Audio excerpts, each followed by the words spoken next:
Nice. Another video. Man, how many have I done so far? 28? Whew, that's a lot, actually. Man, wait, what's this project? Banshee? I don't even remember doing that project. I don't even remember building that. I haven't released it either. Interesting. I guess I should load up this file and see how it looks. Oh, brother, this guy stinks! 3:28 a.m. Well, this looks good enough for me. Cue the video.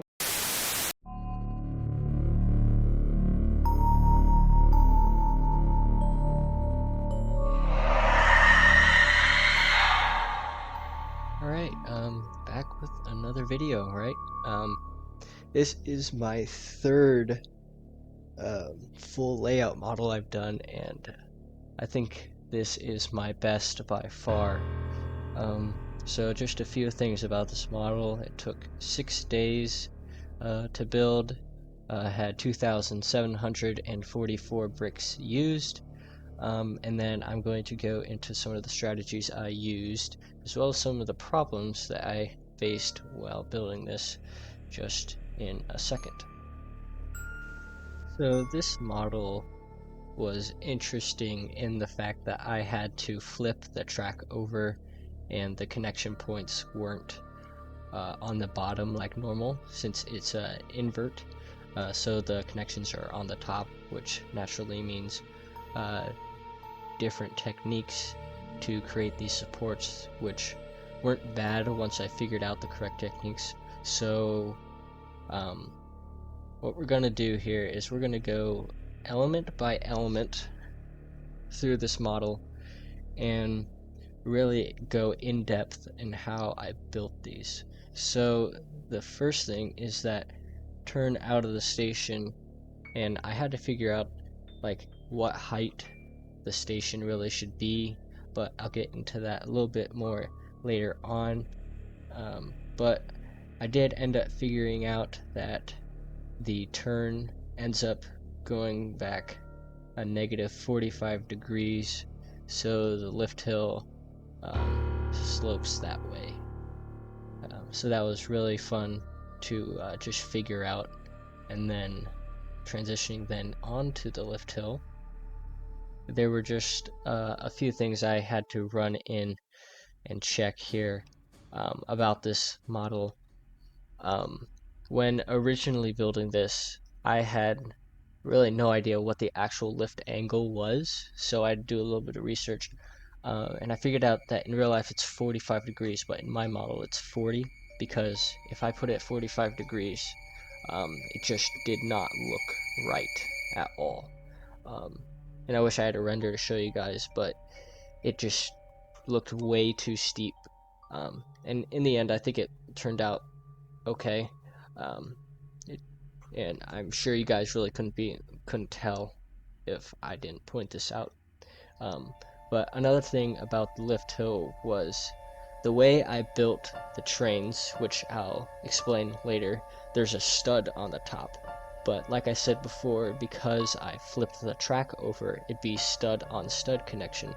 So I had to use a combination of tile pieces and just using gravity to connect the train to the underside of the lift hill.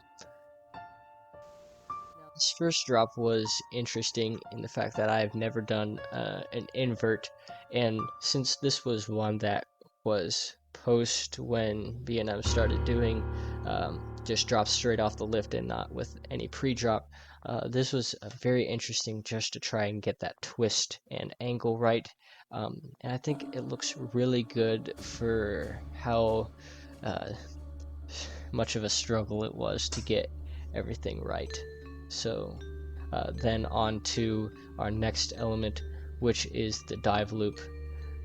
Yeah, this was interesting also, that I had to twist into it, and the fact that the dive loop isn't exactly up and down. It's not horizontal with the or perpendicular with the ground. It's actually at an angle, which you can see in the thumbnail image. So that was really interesting and something I had to figure out.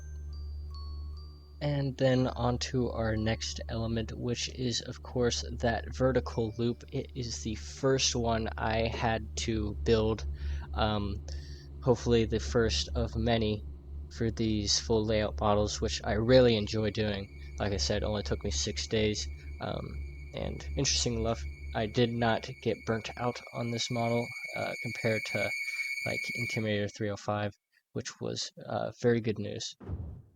So like I said, the vertical loop, I had some issues getting the entryway into that right, because the exit of the dive loop wasn't exactly where I wanted it to be. So either the angle into the vertical loop was either too steep or too shallow, depending on where I had put the exit to the dive loop. And then on to our next element, which of course is that ZeroG Roll. When I originally built this element, I built it backwards, so it didn't twist to the right, it actually twisted to the left.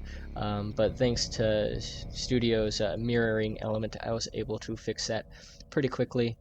I learned a lot actually about ZeroG rolls here, about how differently they can be shaped depending on the manufacturer. And this is actually one of the more unique ZeroG rolls that B&M has made, as this is more of a camelback type ZeroG roll and doesn't have 2 humps like some other models that I've seen out there. Now, for all you eagle-eyed viewers out there, you might recognize the first part of this Pretzel Knot to be just a copy-pasted version of the dive loop, which worked really well in this case because it's pretty much that first half is exactly the same as the dive loop, and then it's an Immelmann out, so those 2 elements basically combine to make a Pretzel Knot. And I'll talk about this a little bit later on in the video, but the supports for basically the back half of this ride are not level with the supports as the front half, because Banshee is actually a terrain coaster, and there were so many different ways that I was trying to figure out how to fix this problem. Like, should I actually do the terrain and have it sit on like grass or something like that, or should I draw like where the terrain would be post rendering, and I'll go into more detail about that later. But we have to move on to our next element, which is another vertical loop, which I'm pretty sure Banshee is the only invert in the world to have 2 vertical loops. Correct me if I'm wrong, but this element was pretty easy, as I just copy pasted this from the first half of the ride. Of course, right after that vertical loop, we had that dip into that turnaround, which leads into that inline twist. Now, this turnaround was interesting because I had to find the right angle of ascent here, and I built it like wrong 3 different times, so that was a little frustrating to get it right. But in the end, it does look very good. And interestingly enough, with these supports, I was having trouble trying to get them into the right spots, but I remembered what Intim 305 said while we were discussing our Intimidator 305 model, and I'll play that back for you right now. I would probably end up building those from the ground up and then just like move it close enough that it looks alright by hand. Yeah, so I basically just did what he said, and I built those 4 supports up from the bottom and just moved it close enough to where it would look good. So that's what I did, and I think it looks really good. Moving on to our next element, which comes right out of that turnaround, is of course that inline twist I was talking about. And this is a pretty long element, but very, very easy to make.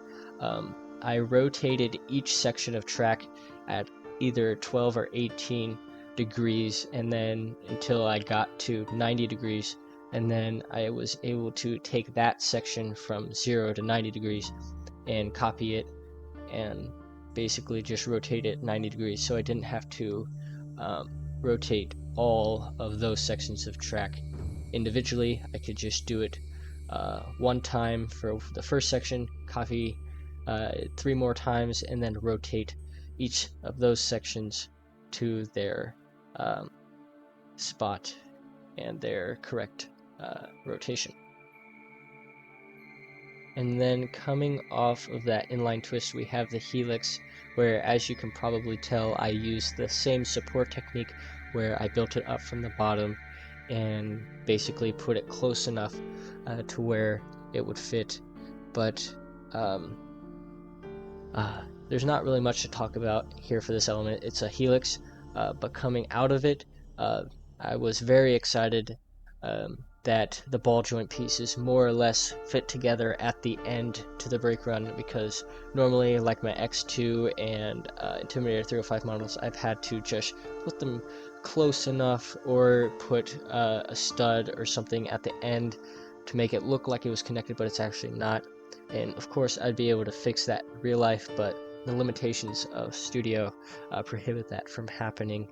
So basically that Helix just wraps around, dips in, and then up into that brake run, which again was very easy to make since it is just an angled section of track, and then just built the support structure for that, which is copy pasted obviously just throughout the entire brake run. So that is actually all the elements for this model. Yes, I know that is quite a lot. 7 inversions and quite a few more aspects of this model that you probably wouldn't think about building, but as I went through the model, these were things I had to think about. But there were also several other things I had to figure out how to do, such as the supports. Like I said earlier, those were interesting because I didn't build them all at once. I actually started building them as I went along until I got to the back half of the ride, where I decided that it would be best if I built them all together then, so I could figure out what the terrain slope would look like. And you'll see from the orthographic renders that from the side you'll be able to kind of visualize with your mind what the slope down into like the valley would look like in real life.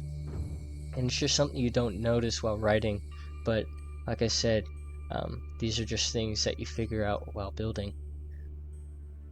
Yeah, so besides the supports, I wanted to add a little bit more detail to like the station, so I tried to make that as close as possible to the real life model, and inside I added lights stemming from the arches, which mimic the real life station, which I think turned out really well.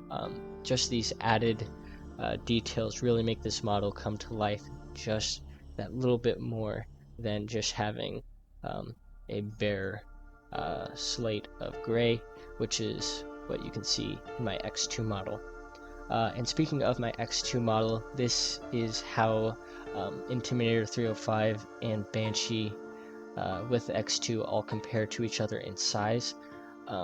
As you can tell, they're not to scale whatsoever, because Intimidator 305 is of course supposed to be 305 feet tall, but I think Banshee is somewhere like 160 feet tall, so they should not be anywhere near close to the same height. So moving on to the final part of this build, and probably one of the best detailed parts that really make this come to life, are the trains. So the trains are built up of a few parts. I think it's something like 5 for each car, so 5 times 8, that'd be 40 parts total for these trains. And yes, you can build these yourself. I'm working on like these mini display stands for some of these miniature trains, as opposed to me actually designing, or really just recoloring Intimidators, Intim 305's Raptor trains, which I'm going to put on my website later, so you can see all the different like trains and how they're designed. So be sure to check out my website for that. I'm currently updating that, but it has been over 14 minutes of me talking now, and I'm sure you just want to look at some images now, so feel free to rewind the video and pause it wherever you may need. But that's all for here, and I'll see you in the next video. Peace out.